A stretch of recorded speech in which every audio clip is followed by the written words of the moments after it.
Hoy en día te quejas de tu trabajo, el jefe es insoportable, el sueldo no llega, las reuniones no tienen fin, y la máquina del café lleva rota desde octubre. Completamente válido. Tus quejas son legítimas. Pero antes de que sigas lamentándote, permíteme presentarte a algunas personas que vivieron hace unos siglos y que hubieran dado cualquier cosa por tener tus problemas. Porque sus trabajos eran tan absurdos, tan peligrosos, o tan directamente asquerosos, que hacen que tu lunes por la mañana parezca unas vacaciones en el Caribe. Estos son los trabajos más ridículos de la historia que ya no existen. Y después de esto, vas a darle las gracias al universo por haberte tocado vivir en el siglo XXI.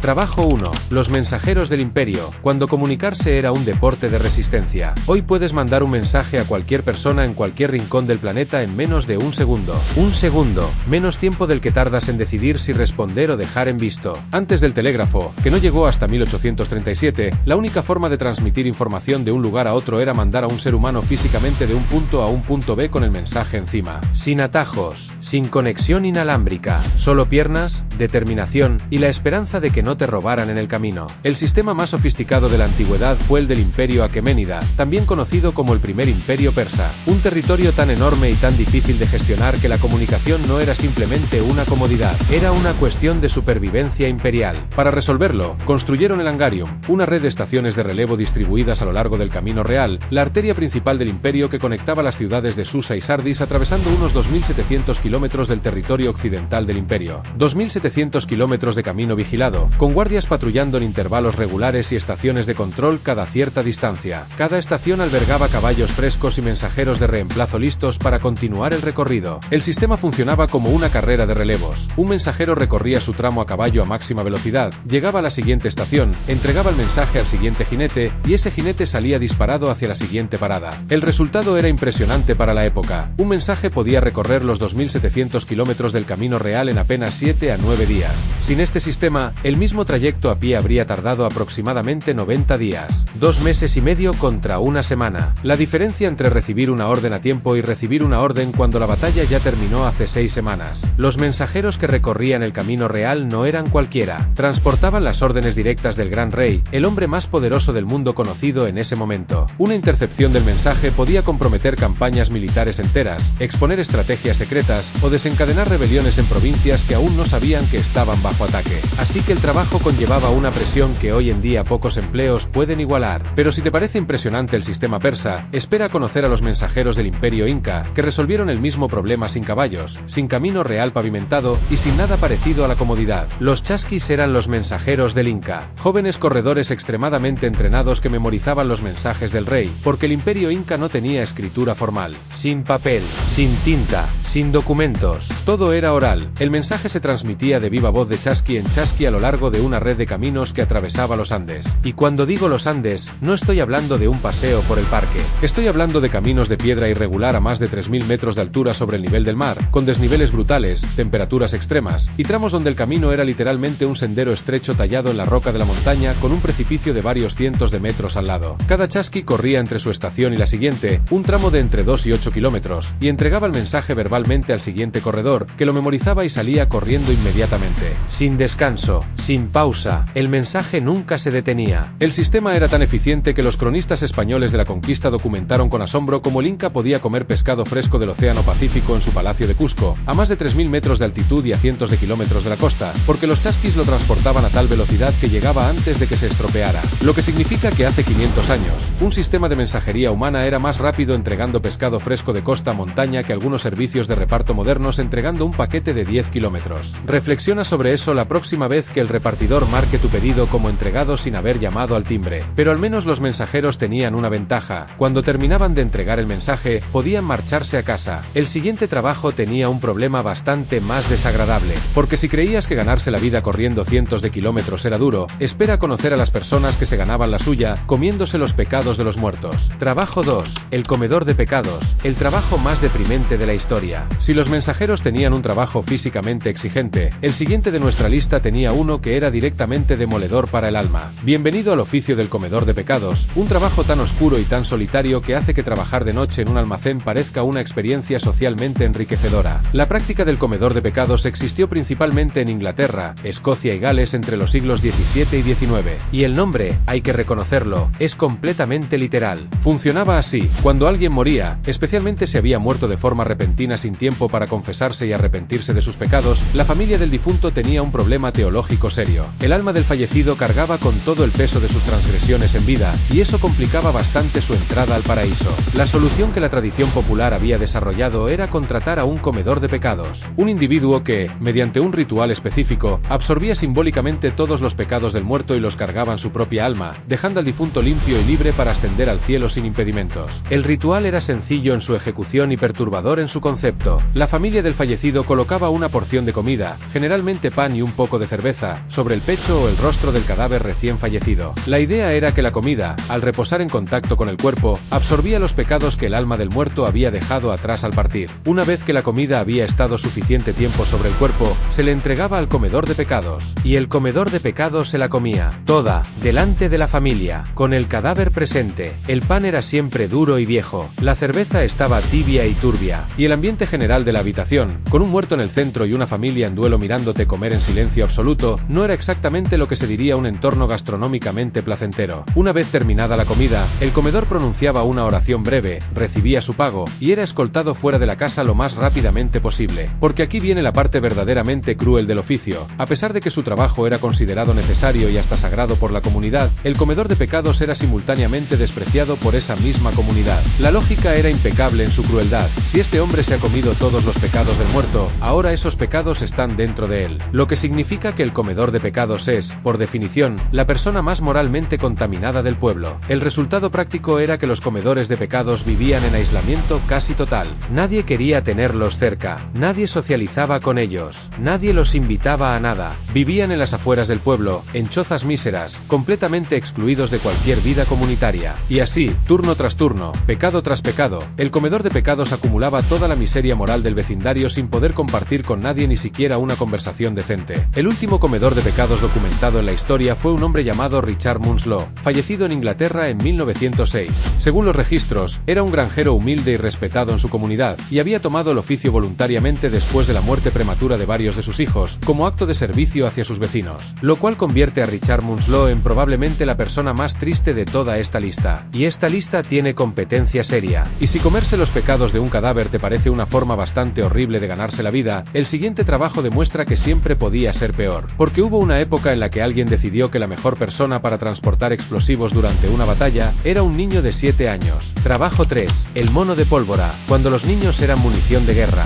Si creías que tu infancia fue difícil, permíteme presentarte a los monos de pólvora. Niños de entre 7 y 14 años que trabajaban a bordo de barcos de guerra durante los siglos XVI al XIX, cuya función durante los combates navales era correr por los pasillos del barco transportando cargas de pólvora desde los almacenes hasta los cañones. Durante las batallas, con los cañones enemigos disparando, con astillas de madera del tamaño de una lanza volando en todas direcciones, con sus compañeros de tripulación siendo desmembrados a su alrededor, y con 7 años. Para entender por qué esto existía, necesitas entender cómo funcionaba la guerra naval en esa época. Un barco de guerra del siglo XVIII podía llevar entre 20 y 100 cañones distribuidos por sus distintas cubiertas. Cada cañón necesitaba ser cargado manualmente antes de cada disparo. Primero la pólvora, luego la bala, luego el apisonado, luego el disparo. En combate, el objetivo era disparar lo más rápido posible, lo que significaba que el suministro constante de pólvora desde los almacenes hasta las baterías era absolutamente crítico. El almacén de pólvora estaba ubicado en las profundidades del barco, lo más alejado posible de los cañones y de cualquier fuente de calor o chispa, por razones que se explican solas. Los marineros adultos tenían que permanecer en sus puestos de combate. Alguien tenía que hacer los viajes de ida y vuelta entre el almacén y los cañones cargando los cartuchos de pólvora. Ahí entraban los monos de pólvora. Los niños eran más pequeños, más ágiles, y podían moverse más rápido por los pasillos estrechos y las escaleras empinadas de un barco de guerra. También eran prescindibles de una manera que los marineros entrenados no lo eran. La mayoría de estos niños no llegaban a los barcos voluntariamente. Los orfanatos del siglo XVIII estaban desbordados. La mortalidad infantil, las enfermedades y las condiciones laborales industriales generaban un flujo constante de niños sin familia y sin futuro. Las armadas europeas, siempre necesitadas de mano de obra barata para los trabajos más peligrosos, los reclutaban de los orfanatos con una eficiencia que hoy resultaría criminal. A cambio recibían una cama, comida, ropa y ocasionalmente algo de educación básica. El plan teórico era que si sobrevivían hasta la edad adulta, podrían convertirse en marineros de pleno derecho con rango oficial y salario. Un plan con un porcentaje de éxito que prefiero no calcular en voz alta. Durante los combates, los monos de pólvora corrían, sin parar, con las cajas de cartuchos de pólvora en brazos, subiendo y bajando escaleras, atravesando cubiertas donde los cañones disparaban, donde la madera explotaba en astillas, donde el humo era tan denso que apenas se podía respirar, donde sus compañeros caían a su lado sin que hubiera tiempo de detenerse. No tenían armadura, no tenían protección de ningún tipo, tenían 7 años y una caja de explosivos en los brazos. Las regulaciones llegaron eventualmente. En Estados Unidos, tras la guerra de 1812, se estableció que ningún mono de pólvora podía tener menos de 12 años. En Gran Bretaña, el mínimo era 13, límites que, según los registros históricos, se ignoraban con una frecuencia notable. La práctica desapareció definitivamente a mediados del siglo XIX, cuando las leyes de trabajo infantil comenzaron a tener dientes reales y la tecnología hizo el rol innecesario. Para entonces, generaciones enteras de niños habían pasado sus años de formación en las cubiertas de barcos de guerra, viendo cosas que ningún adulto debería ver, mucho menos un niño de 8 años con una caja de pólvora en los brazos. Dejamos atrás los campos de batalla y nos alejamos de la pólvora, porque si transportar explosivos siendo un niño te parece suficientemente absurdo, espera descubrir un trabajo en el que el principal instrumento de diagnóstico era un vaso lleno de orina. Y sí, había personas cuyo trabajo consistía literalmente en mirar lo que había dentro. Trabajo 4. El uroscopista, el médico que se bebía tu orina. La medicina medieval era, siendo generoso, creativa. Los médicos de la época trabajaban con información limitada, teorías incorrectas sobre el funcionamiento del cuerpo humano, y una disposición admirable para probar cualquier cosa que pareciera remotamente plausible. Una de las prácticas más extendidas y más duraderas de la medicina premoderna fue la uroscopía, el diagnóstico médico a través del análisis de la orina del paciente. Ahora, antes de que te apresures a señalar que el análisis de orina sigue usándose en la medicina moderna, permíteme aclarar la diferencia. El análisis de orina actual implica laboratorios, reactivos químicos, microscopios y datos cuantificables objetivos. La uroscopía medieval implicaba que el médico observara tu orina, la oliera y, en los casos más entusiastas, la probara directamente. Sí, se la bebía, o al menos le daba un sorbo diagnóstico. Todo por la ciencia. La práctica tenía miles de años de historia documentada. Los primeros registros conocidos de análisis de orina con fines médicos datan del cuarto milenio antes de Cristo, con médicos sumerios que observaban el color de la orina de sus pacientes. Los egipcios del Imperio Nuevo, alrededor de 1550 a.C., ya tenían documentados en el papiro de Ebers, un rollo médico de casi 20 metros de longitud, protocolos específicos para el diagnóstico de condiciones urinarias. Pero el apogeo de la uroscopía como profesión formal llegó en la Edad Media. En esa época, los médicos especializados en diagnóstico por orina utilizaban un instrumento llamado matula, una especie de frasco de cristal con forma específica diseñado para observar la orina con mayor claridad. Llevaban sus matulas a las consultas, recogían las muestras de los pacientes y procedían al análisis. El sistema de diagnóstico por color era bastante elaborado.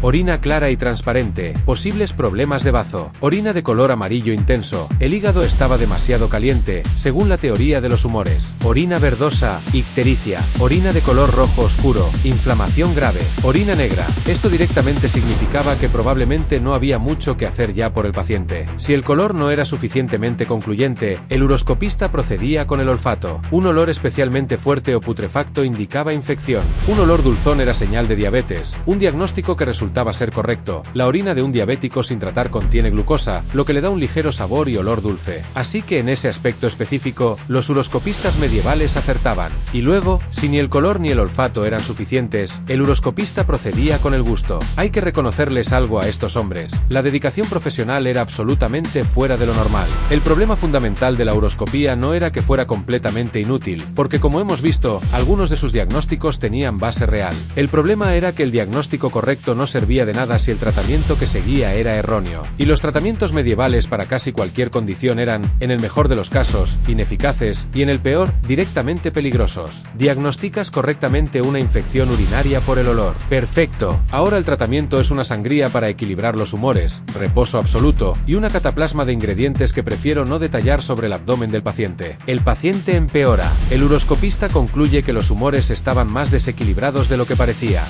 Más sangría. Como alguien describió la situación con precisión notable, era como si alguien te dijera que tu coche está roto y luego no tuviera ninguna solución útil que ofrecerte. Solo te estaba tomando el pelo. O en este caso, la orina. La uroscopía fue perdiendo credibilidad gradualmente a medida que la medicina científica avanzaba durante los siglos XVI y XVII. Para el siglo XIX era ya considerada pseudociencia por la mayoría de la comunidad médica establecida, pero durante casi 3000 años, hubo hombres que se ganaban la vida oliendo y probando la orina ajena en nombre de la medicina. Y la próxima vez que te quejes de tu trabajo, recuerda eso. Después de pasar siglos intentando descubrir enfermedades mirando la orina de otras personas, nos alejamos de la medicina y nos vamos a un trabajo que parece mucho más tranquilo. Sin pacientes, sin jefes, sin reuniones y, en teoría, sin estrés. El único problema es que para ejercerlo tenías que pasar años completamente solo, viviendo en una cueva, una cabaña o cualquier agujero suficientemente incómodo. Porque sí, hubo una época en la que algunas personas podían ganarse la vida siendo ermitaños profesionales. Trabajo 5. El ermitaño de jardín, decoración humana para ricos aburridos. Cambiamos completamente de registro. Dejamos los barcos de guerra, los cadáveres y los laboratorios de orina, y nos adentramos en el mundo de los ricos extremadamente aburridos del siglo XVIII. Porque cuando tienes más dinero del que puedes gastar en varias vidas y el entretenimiento disponible es básicamente cazar animales, apostar y asistir a bailes, la mente humana empieza a buscar alternativas creativas. En la Inglaterra, Irlanda y Escocia del siglo XVIII, los propietarios de grandes fincas habían desarrollado una pasión por los jardines paisajísticos ingleses, extensiones de terreno diseñadas para parecer naturaleza salvaje y espontánea, con colinas suaves, estanques, grupos de árboles estratégicamente colocados, y una estética deliberadamente opuesta a la precisión geométrica de los jardines franceses formales de la época. Estos jardines eran, en esencia, teatro al aire libre, escenografías diseñadas para producir cierta emoción en el visitante, una sensación de conexión con lo natural y lo sublime, y algunos propietarios decidieron que sus jardines necesitaban un elemento adicional para completar la experiencia estética, un ser humano, específicamente, un ermitaño ornamental, un hombre contratado para vivir permanentemente en el jardín de la finca, habitando una cueva o ermita artificial construida expresamente para él, y cuya función era estar ahí, ser observado, proporcionar un elemento de misterio romántico y filosofía contemplativa al paisaje. El caso más documentado es el de Joseph Pocklington, heredero de una fortuna bancaria que recibió su herencia a los 26 años y procedió a gastarla con una creatividad que habría dejado perplejo a cualquier asesor financiero. Después de comprar su propia isla privada en un lago, construyó en ella una fortaleza armada, un templo druida y varias grutas artificiales. Y para que la finca tuviera vida, publicó un anuncio de empleo con los siguientes requisitos. El candidato seleccionado debería vivir en el jardín durante 7 años consecutivos sin lavarse, sin cortarse el pelo, sin cortarse las uñas, sin hablar con nadie y sin abandonar los límites de la propiedad. Viviría en una cueva artificial, no interactuaría con ningún visitante. Su único propósito sería existir como decoración viviente, una especie de filósofo salvaje que los invitados de Pocklington pudieran observar desde una distancia prudente. La compensación por 7 años de aislamiento total, higiene inexistente y existencia como objeto decorativo era el equivalente a unos 100.000 euros actuales, repartidos en 7 años, unos 14.000 euros anuales por vivir en una cueva sin ducharte. Lo sorprendente no es que alguien aceptara estas condiciones. Lo sorprendente es que había suficiente demanda del servicio como para que existiera un mercado de ermitaños ornamentales en funcionamiento. Porque Pocklington no era el único. La moda del ermitaño de jardín se extendió por las fincas aristocráticas de las Islas Británicas durante más de un siglo. Diferentes propietarios aplicaban condiciones distintas. Algunos, como Pocklington, exigían aislamiento total. Otros eran más flexibles. El caso más conocido de ermitaño con perfil social activo fue el padre Francis, ermitaño de la familia Hill en Shropshire. El padre Francis no solo habitaba su ermita ornamental, sino que interactuaba plenamente con los visitantes de la finca, les contaba historias, compartía su sabiduría y mantenía una presencia misteriosa pero accesible que los invitados encontraban encantadora. Era básicamente el primer influencer de la historia, pero viviendo en una cueva y sin Instagram. La moda del ermitaño ornamental duró algo más de un siglo, decayendo finalmente en la década de 1830 cuando fue reemplazada por la moda de las estatuas vivientes. Un trabajo igualmente extraño, pero con mejores condiciones de higiene. Y no, los gnomos de jardín no están inspirados en los ermitaños ornamentales. Esos vienen del folclore germánico, pero guardan cierto parecido espiritual que resulta difícil ignorar. Y después de pasar tanto tiempo completamente aislados del mundo, quizá pienses que el siguiente trabajo tendría que ser todavía más solitario. Pero no, el último de nuestra lista es exactamente lo contrario. Era un trabajo que consistía en despertarte cada mañana, salir a la calle y golpear las ventanas de otras personas hasta asegurarte de que estaban despiertas. Porque antes de que existieran los despertadores, alguien tenía que hacerlo, y ese alguien cobraba por ello. Trabajo 6. El despertador humano, el hombre que te escupía por la ventana. Cerramos esta lista con un trabajo que es simultáneamente el más mundano y el más entrañable de todos los que hemos cubierto hoy. Porque si los anteriores eran ridículos por peligrosos, asquerosos o directamente absurdos, este es ridículo simplemente porque es la versión humana de algo que hoy resolvemos con un objeto que cabe en el bolsillo. El knocker-up, llamado en español despertador humano, era un trabajador contratado para ir de puerta en puerta por las calles de las ciudades industriales británicas e irlandesas de los siglos XIX y principios del XX, y asegurarse de que sus clientes se despertaran a la hora acordada para llegar a tiempo a su turno de trabajo. El contexto es importante. La revolución industrial había transformado las ciudades británicas en máquinas de producción que funcionaban 24 horas al día en turnos estrictos. Las fábricas, los muelles, las minas y los talleres necesitaban que sus trabajadores estuvieran estuvieran en sus puestos a horas específicas, muchas veces antes del amanecer, y los relojes de bolsillo eran artículos de lujo que la mayoría de los trabajadores industriales no podían permitirse. Alguien tenía que despertarlos. El despertador humano pasaba por delante de las ventanas de sus clientes a la hora acordada y llamaba su atención de diversas maneras. Los más convencionales usaban un palo largo, a veces de hasta 3 metros de longitud, para golpear suavemente en las ventanas del primer piso. Toc, toc, toc. Buenos días. A trabajar. Pero algunos despertadores humanos habían desarrollado técnicas más elaboradas. Lo sabía que usaban un tubo hueco para soplar guisantes secos directamente contra los cristales de las ventanas de sus clientes, logrando un ruido suficientemente molesto como para despertar a cualquiera sin necesitar acceder físicamente al edificio. Era, básicamente, una cerbatana de guisantes profesionalizada. El servicio se cobraba semanalmente, generalmente unos pocos peniques por cliente. Para cubrir suficientes clientes como para ganarse la vida, el Knocker Up necesitaba una ruta extensa, lo que significaba empezar su propia jornada horas antes que cualquiera de sus clientes. Lo que lleva a la pregunta obvia, la pregunta que todo el mundo hace cuando descubre este oficio: ¿y quién despertaba al despertador humano? La respuesta documentada es que los Knocker UPS de mayor antigüedad y con más clientes contrataban a su vez a alguien para que los despertara a ellos, creando así el primer sistema de subcontratación de la historia laboral, aplicado al acto de abrir los ojos por la mañana. Otros simplemente desarrollaban el hábito de despertarse solos a horas absurdas, una habilidad que, curiosamente, no les servía para absolutamente nada fuera de su trabajo. El oficio comenzó a desaparecer a partir de los años 20 del siglo XX, cuando los despertadores mecánicos de cuerda se volvieron lo suficientemente asequibles como para que los trabajadores industriales pudieran permitírselos. El último Knocker Up documentado en activo fue una mujer llamada Mary Smith, que ejerció el oficio en el este de Londres hasta aproximadamente 1928. Mary Smith usaba el método del tubo de guisantes. 75 clientes por noche, varios días a la semana, durante años, disparando guisantes a las ventanas de la gente a las 4 de la mañana, por unos pocos peniques semanales.